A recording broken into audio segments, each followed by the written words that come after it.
At 35,000 feet, somewhere between London and New York, a single plate of food would ignite a firestorm that would destroy careers, make global headlines, and expose one of the most shocking examples of corporate arrogance in the airline industry. It wasn't just bad service, it was calculated humiliation, delivered to a man whose name alone could send shockwaves through boardrooms across the world. Marcus Ellington wasn't just another first-class passenger. He was a billionaire CEO, a man who had built his empire from scratch, surviving poverty, racism, and cutthroat competition to become one of the most respected black business leaders in America. But on this flight, none of that mattered to the crew who saw him as nothing more than a passenger to put in his place. What they didn't know was that Marcus wasn't the kind of man to take an insult quietly. And in less than 24 hours, the entire crew would be stripped of their uniforms, publicly disgraced, and blacklisted from the industry forever. This is the story of how it all unfolded.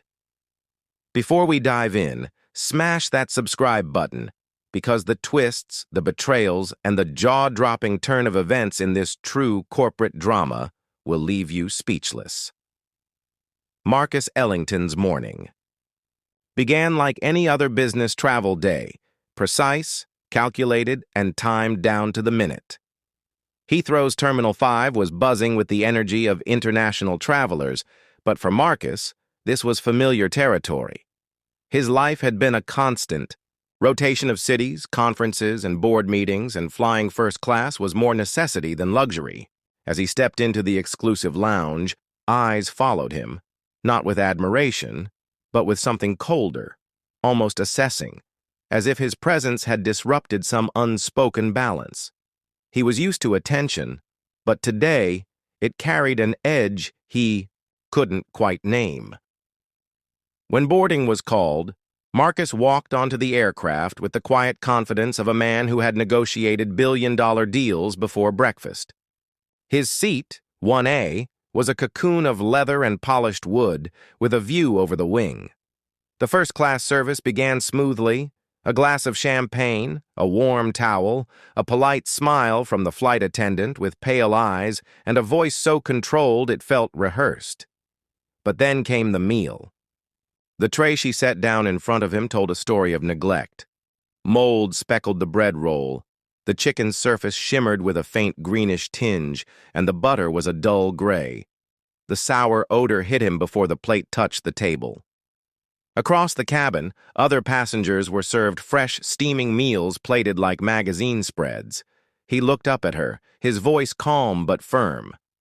"This is Moldy." She didn't flinch. "It's all we've got left," she replied flatly, before moving on without a glance back. Marcus knew this wasn't an accident. It was targeted, deliberate.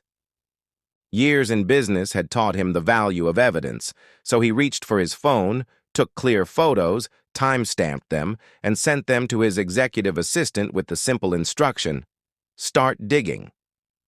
The burn of humiliation settled in his chest, but he didn't react. Not yet. He had learned that revenge, like success, was best served with patience and precision. For the next hour, Marcus didn't touch the tray.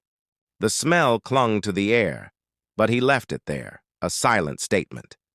Around him, silver cutlery clinked softly as other passengers enjoyed meals clearly prepared with care. He noticed a man in a navy suit across the aisle watching him with concern. "Unacceptable," the man muttered quietly. Marcus simply nodded. The pale-eyed flight attendant returned with a saccharine smile, asking if she could clear his plate. Marcus met her gaze evenly. "No, it's staying here." Her smile cracked for just a second before she turned away.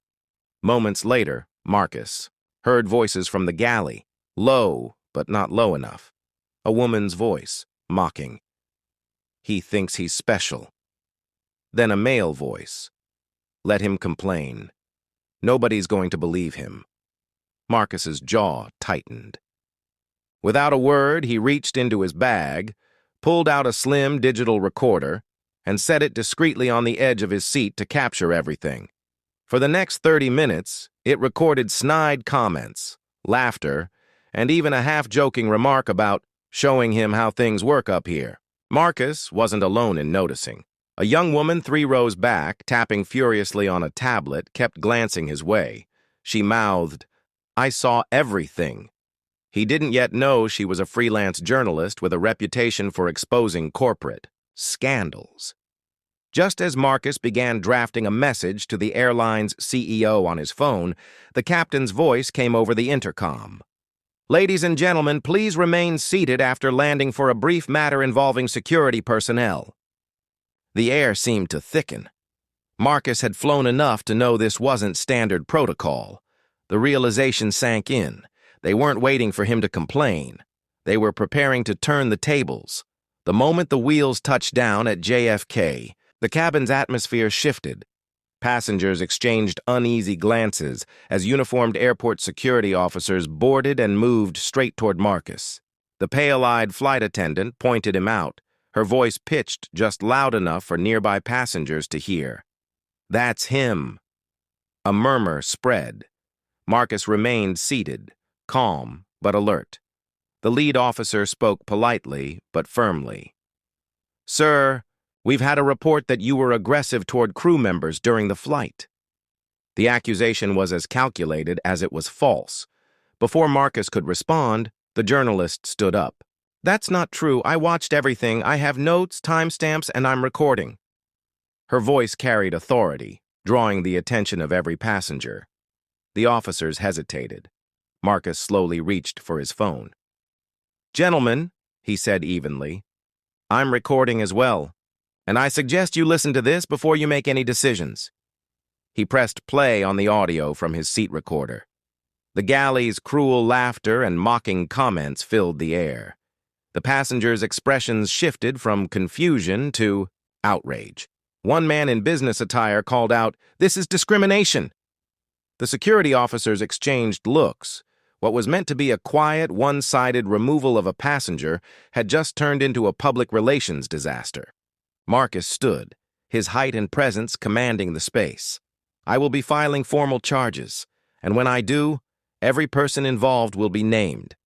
The officers didn't stop him as he stepped off the plane, flanked by fellow passengers who now acted as witnesses.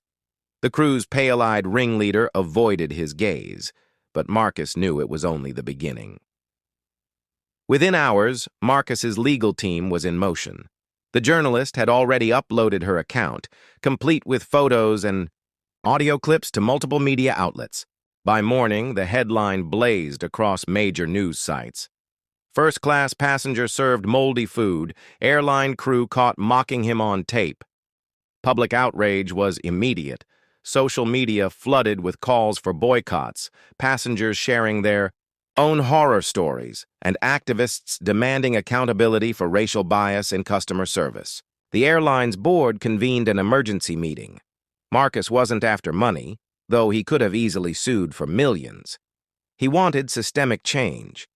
By the second day, the airline issued a public apology and announced the immediate termination of the entire crew involved. But Marcus pushed further, negotiating for a new corporate policy, mandatory diversity and sensitivity training, a transparent passenger complaint system, and independent audits on customer treatment in premium cabins. The pale-eyed flight attendant's career in aviation was over. Marcus, however, didn't stop there. He donated a substantial sum to a nonprofit advocating for equal treatment in travel and hospitality, using the incident as a case study in leadership seminars. In interviews, he remained composed, never raising his voice but making it clear that silence in the face of injustice was not an option. "It wasn't about me," he told one network. "It was about making sure this doesn't happen to the next person who doesn't have the platform I do." By the end of the month, the scandal had become a turning point in airline accountability, proving that even at 35,000 feet, the truth will always find its way to the ground.